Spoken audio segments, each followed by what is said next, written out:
Welcome to this edition of Dufferin Life. I'm your host, Tina Avery. Thank you so much for joining me. So we're going to talk about something that makes me squeamish, something that makes me run around like a 6-year-old little girl freaking out. We're going to talk about bees. I'm allergic to them. They're very important to the environment. Joining me today, we have Jennifer Cosby. She's a local beekeeper. Thank you so much for joining us. Thanks for having me. So when I was initially spoke with Jennifer, I was like, so you're going to bring bees? So we do have some special guests, but we're going to get to those in just a minute. So how long have you been keeping bees? I've had my own bees now for 7 years, okay. But I had an interest for a few years prior to that, okay. Where I was, helping out with a friend that had some bees and taking some courses to learn how to manage them properly. Okay, so how many hives do you have? That's a good question.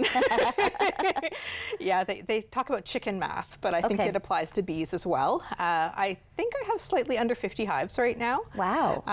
But it's hard to say because you do make splits frequently this time of the year. And so let's talk about.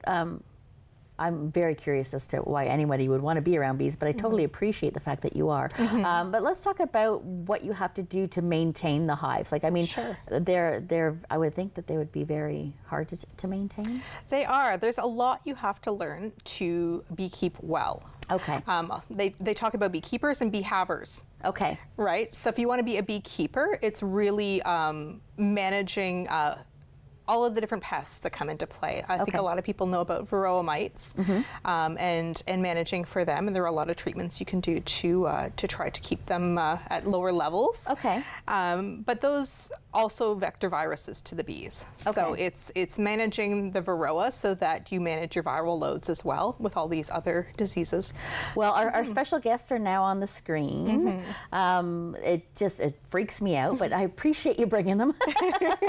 I'm assured that they're going to remain in the case in which they came in. Yes, yes. So tell me about these. Are all these bees female? These ones are. Now, this came out of a very small colony that I use mostly for mating purposes. Okay. And bees typically don't start producing male bees, which are drones, until they have the ability to sustain them. So a larger colony. Okay. So all of these are female workers, except for one special bee in there, which is the queen bee. Okay. Oh, so the queen has come. She is in there. I don't see her through all the others currently. Yes, yeah. I mean, it would be hard. It would be hard. I mean, obviously you would be able to pick her out, but for me, it's just a matter of. I mean, is there a large size difference with the queen compared to? She is slightly larger. Okay. Yeah, she's got a larger abdomen, and she's got some other traits like the portion of her thorax is quite black and dark compared to the other bees. She typically has lighter legs. Okay.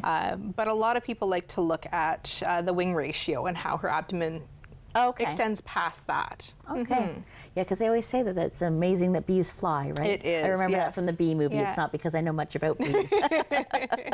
I learned from the bee movie. So how long does a bee normally live? It really depends on the time of year. Okay. Bees that are born right now don't live very long. Okay. Because they work really, really hard during this season. Okay. So that they can build up their stores of honey and pollen so that they can utilize that through the winter. Okay. So really, I would say probably 40 days. That's this time. Really? Yeah, yeah. Wow. Whereas bees that are born, late August, September, October, those bees are actually born with different ratios of fat. Okay. And they're a hardier bee that is able to sustain through the winter. Wow. So they make it all the way through to the next season. Okay. So that they're able to keep the young bees that are then born out again warm during those colder months. That's amazing. These are all things I did not know about bees. And I would imagine that the winters, depending on how harsh they are, can really affect hives. Like, can they destroy a hive? Like, can a cold winter destroy a hive? It can, but it's mostly moisture. Okay. So it's cold and damp, right? Okay. So there are things that we do to try to mitigate having excess moisture in the hives. And also just things we do to protect the hive from, winds and that kind of thing as well. Okay. But extreme temperature variations can also, play a role in having the cluster of bees break up, and then, if they're all, over the hive and they're not able to, come back together again, sometimes that's a factor as well. Okay. Yeah, I just heard, thinking it was somebody who maybe just somebody who has bees, they had said that they lost their hive through the winter, and I was like, oh, Yes. it doesn't even dawn on me. And I mean, I think, and we're going to talk about it not, on a scientific level, but I mean, bees are important. Tell us why Very bees are much. important. Very much. Well, you look at how we pollinate our crops right now, and they say 1 in 3 bites is, based on pollination. And you look at the way that the world is kind of cropping things right now, and how bees are moved throughout the province and throughout, the country to be able to provide that pollination service. So you look at bees from Ontario are traveling out east to pollinate blueberries. Right. And without that, we wouldn't have that crop. I know, in California, they talk about the almonds frequently as well, right? And how if we didn't have that pollination, the bees coming in for pollination, we wouldn't have that crop either. And I mean, I think, and you really have to realize that as much as listen, I'm not a fan of bees, but you appreciate what they do, and without them, we don't have vegetation. Everything needs to be pollinated in order to grow. Yeah, all of my neighbors say that they knew exactly when I got the bees, because now they have raspberries and they have apples and all of these things that they were having issues with for many years previously. Amazing. That is amazing. So now that we're talking about trees and bushes and that sort of thing, are there things that you have around the property that help the bees? Yeah, so I do plant native pollinator mixes on my property, but I think really trees play a huge role in kind of the early season for bees, and making sure that we get adequate pollen, which is what the babies really need to develop. So it's, the maple trees that you don't necessarily think of as, a source of nutrition for bees, but all of these early pollen sources, right? Okay, well, that's good to know for sure. So let's talk about some of the products that are produced by bees. And you've brought some lovely display items, which I'm absolutely. But I want to talk about the honey specifically, because there's 2 types of honey here, correct? Those are the same type of honey. Okay. It's just one has gone through a crystallization, which is something that naturally happens to honey, but I think people often think that their honey's gone bad or something is wrong with it, but it's actually an indication that it's real honey. Okay. Yeah, so all honey will naturally crystallize over time. Depending on the nectar source, it can happen quite quickly. Okay. I've had honey crystallize, within a few weeks. I've had honey crystallize within a year, right? So there's a big variation, and even season to season, how quickly things will crystallize. So let's talk a little bit about how you're collecting the honey from the bees. How is that normally done? I go and I open up my honey supers, which is anything above the brood box. So it's just what I brought here. So this is typically where baby bees would be born. In this box where here, the queen would be. Okay. Anything above that is honey. Oh. So I would just go, and typically there's different ways of doing it. I like to use a little one-way maze. Okay. So the bees are able to come out, but they're not able to get back into the honey boxes. It's just a really gentle, easy way to take off honey. Okay. So I would do that. I would go back after I've put this maze in between, and I would just remove the boxes and bring them back to my house where I would extract it. Okay. And the actual processing, this is pure honey, is there processing that's done to it, or is it just literally from the hive into the jar? So different people do different things. My honey is literally from the hive to the jar. Okay. I do use a sieve. Okay. That you would just, any wax or anything that would be in there would be removed that way, but it allows for the natural pollens to go through. And many people are interested in having that within their honey, right? Absolutely, absolutely. So we have another exciting item here. It's something I should probably use. It might be beneficial, depending. So I'm assuming this is what you wear when you're interacting with the hives. It is, yeah. So the only rule I have in my bee yard when people come to visit is if they want to come close to the hives, that they need to wear a veil. Okay. And that's just for safety. It's one thing getting stung on the arm. It's another thing getting stung, on the face, where you could react quite drastically, right? Yeah. No, that's. I'm thinking this is a great thing for Tina outdoors. It is in the summertime. So, do you collect honey throughout the year, or is it just the season? Yeah. So Bees kind of in this area produce a really good strong crop in the spring typically because we have all of that water, produces a lot of nectar, and then we go through a bit of a dry spell through the summer where the grass turns brown and it's not quite as plentiful. So there is still honey coming in. It's just not necessarily what I would take because the bees need that honey. Right. But then we get a very strong fall crop as well. So that's why I like to have my honey divided into an early and a late season so that people can taste the difference between what the nectar sources are early versus late. And it's wonderful because there's so many flavor differences depending on what nectar sources are coming in. That's absolutely amazing. And you've got some honeycomb here that you brought that I wanted to show everybody. So this is what we would find inside the hive. It is, yeah. Okay. Yeah. So you can see the portion that's open is nectar. And once the bees reduce the moisture content down to the honey range, they would put a capping of wax over top. And if you look at the center on the side that's facing you there, you can see that capping. Yep, I'm going to turn it around just because we're showing everybody what's going on here. And that's how you know that it's ready to be stored. Oh, okay. Because when it's reduced, the moisture is reduced, honey lasts forever. Right? As long as it's at that moisture content. Okay. That's absolutely amazing. See, there's so many interesting things about bees that I probably don't know because I'm just terrified of them. Okay, so let's talk about what's here in the jar. So that's pollen. I've actually collected that this week and I brought it in from my hives. Okay. So it's what they're bringing in currently. Wow, so this is everything that the bees are bringing in from just all around from all the different plants and trees? Exactly, yeah. And that's what they feed to their young babies. Okay. That is so fascinating. It looks like a spice. It's a little rainbow.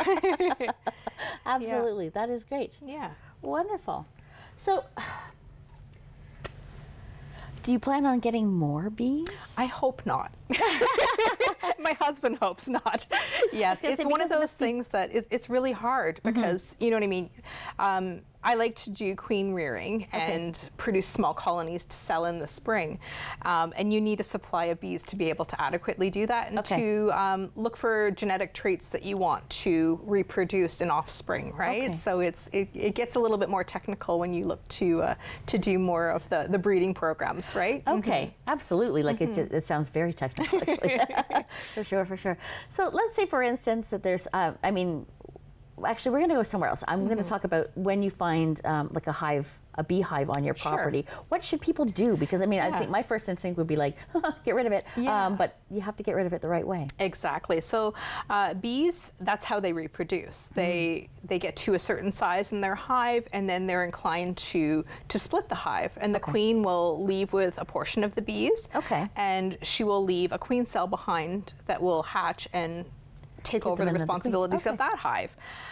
So that queen will leave with the amount of bees. And they will cluster somewhere. Amazing. And wait till they figure out where they want to go next. And that's a really important time where if you see that large kind of like grape like contact structure, somebody who knows what to do. It's important that you look to contact a bee rescue or a local beekeeper. Wonderful. Yeah.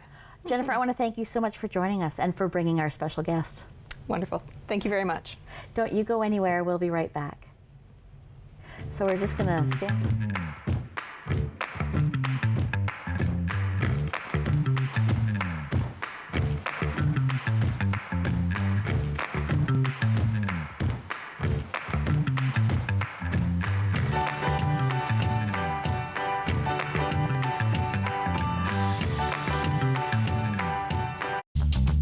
This program is brought to you by Ignite TV.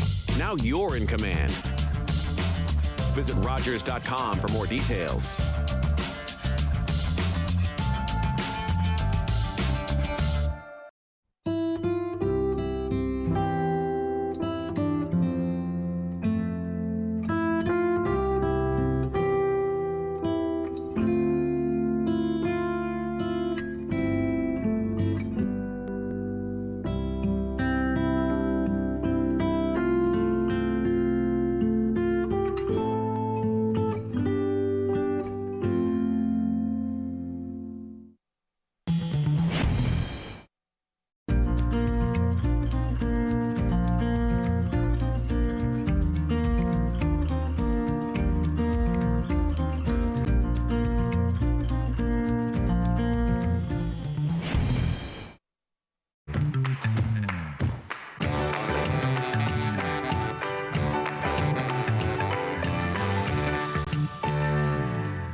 welcome back to Dufferin Life. If you're just tuning in, you tuned in at a great time.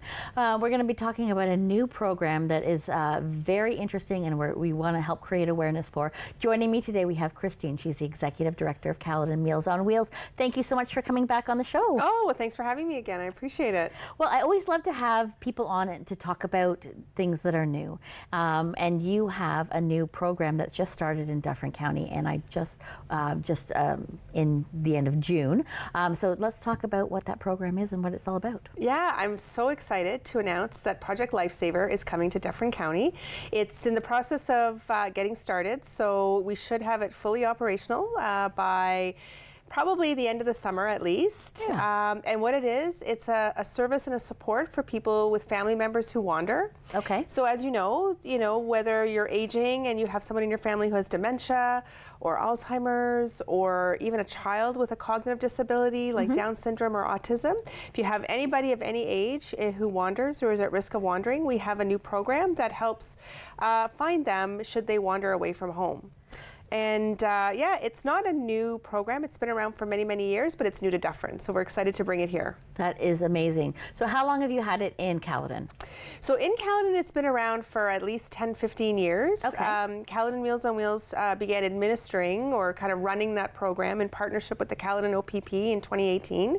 Okay. And it really is regional to whatever police force is a partner. Okay. So Dufferin OPP reached out recently and they said that they wanted it in Dufferin as well because obviously, people who wander, it's a risk for every community, and in every community there's unfortunately fatalities. And so this program seemed to be a perfect addition to their toolbox in terms of search and rescue efforts. Right, and I think, it's heartbreaking when you hear about somebody that has Alzheimer's, dementia, or whatever their issue may be, has gone missing, and you're just thinking, oh my gosh, the feeling of not knowing where you are and that lost feeling is overwhelming when you don't already have something that is cognitively affecting your ability to understand where you are and to remember things and that sort of thing. Yeah, and you know what? It's a real challenge for the caregivers, right? Because you're constantly in a state of worry that the person that you love and you care about is going to wander away and you're not going to notice, and then they're going to be at risk or in danger. So what Project Lifesaver does is not only helps hopefully locate the person should they, wander, but it's also peace of mind every single day that if they do wander, there's this other tool that's in our toolbox to help find them. Yeah, absolutely. And then speaking from personal experience, my mother had terminal dementia, so she was terminal, and she didn't have dementia prior to that, but she wasn't mobile. So we had issues of her thinking she could get up and walk, but she wasn't mobile. So you have different concerns there. But I recently had a friend that was being the caregiver for their parent. And in my head, all I could think of, just because I had been in these different wards and seen the people that, and seeing what happens, and in my head, it was just like, what are you going to do if they just walk out in the middle of the night? And I don't think I could handle that. So I think something like this is absolutely perfect. So let's talk about how it works. Yeah, so it's actually very old technology. Okay.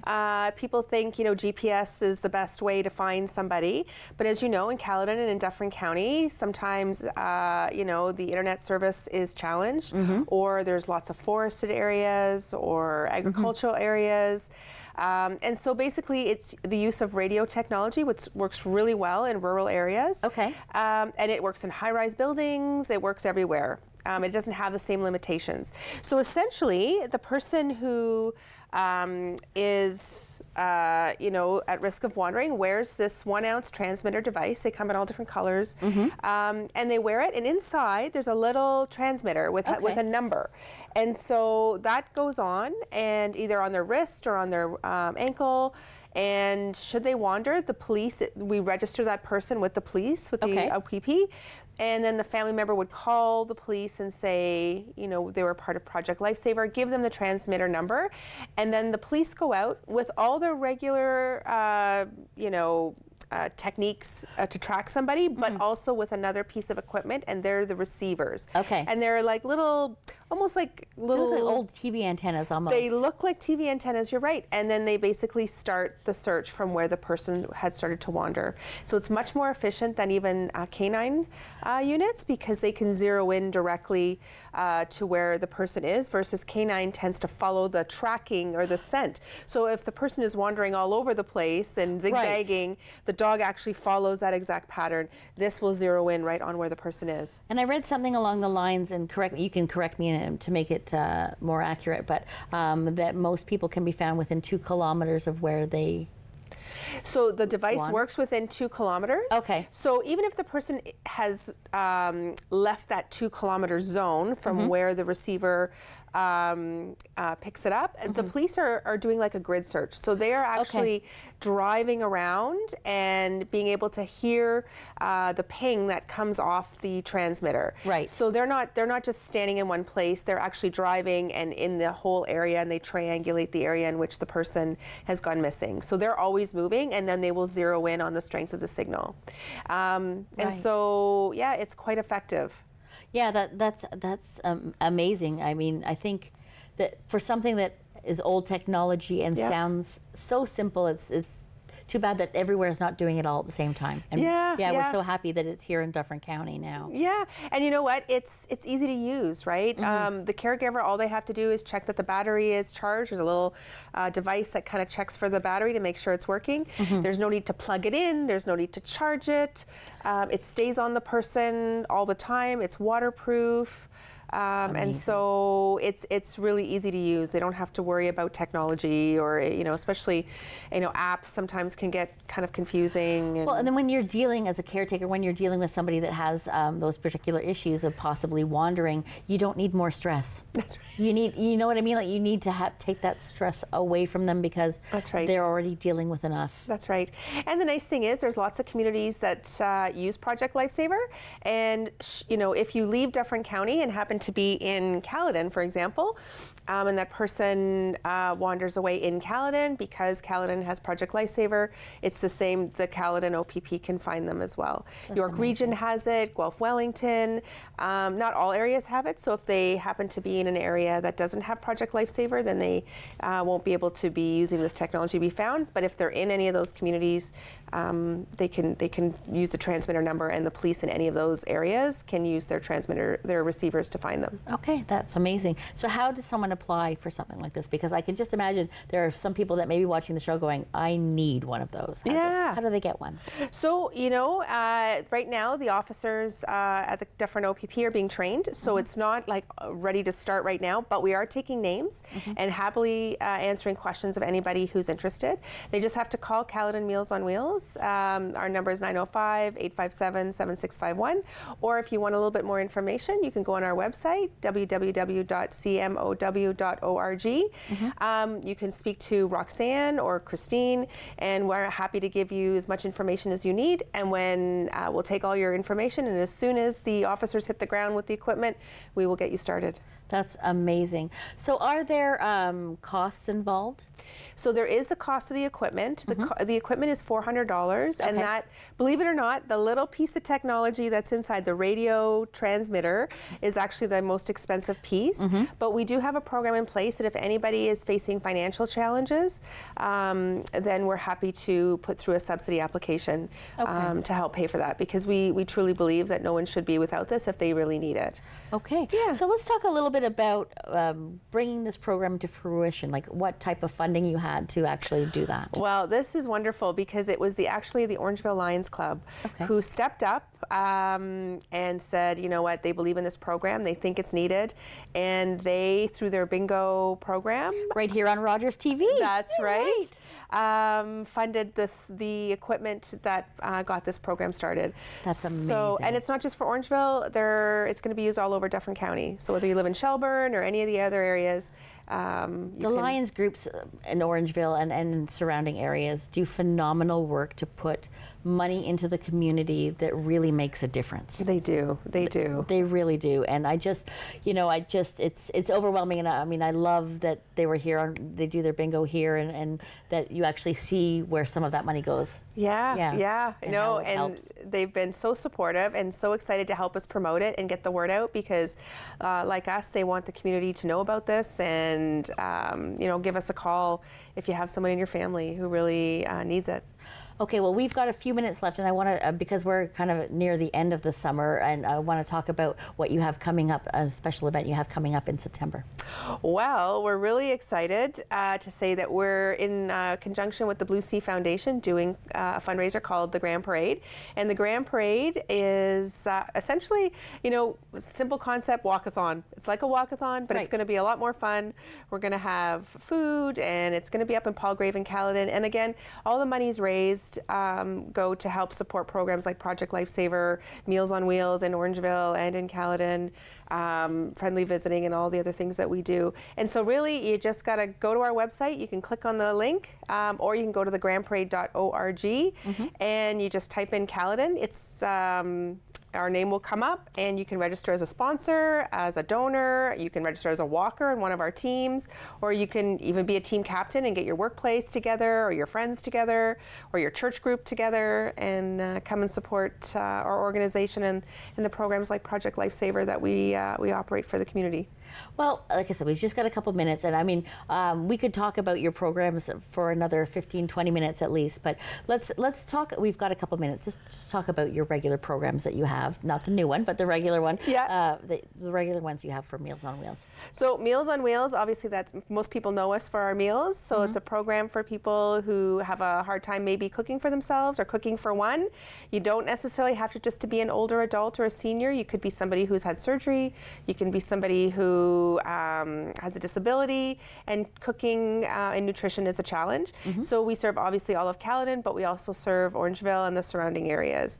So we deliver a hot meal to those families who need them, and it's kind of our flagship program. But we also do other things: friendly visiting, somebody who's socially isolated, we try to match up volunteers, and we also have our senior social wellness groups all throughout the community as well. And all that information's on our website. But most and foremost, we couldn't do it without our volunteers. So if there's anybody out there who wants to volunteer for us, we're looking for volunteers in Orangeville and in Caledon. So please give us a call. We'd love to have their help. Yeah, absolutely. I mean, other ways that you can do, spread the word about the program, spread the word of, if you know somebody who needs anything, if you want to volunteer, as Christine mentioned, if you want to donate directly, it's a very worthwhile cause. It's taking care of a lot of people in our communities. I want to thank you, Christine, so much for joining us today. Well, thank you for having me back. It was my pleasure. I love having you on, and you'll be back again. And thank you for joining us. Until next time. Bye-bye for now.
Call the Rogers TV viewer response line, email us, or connect with us on social media.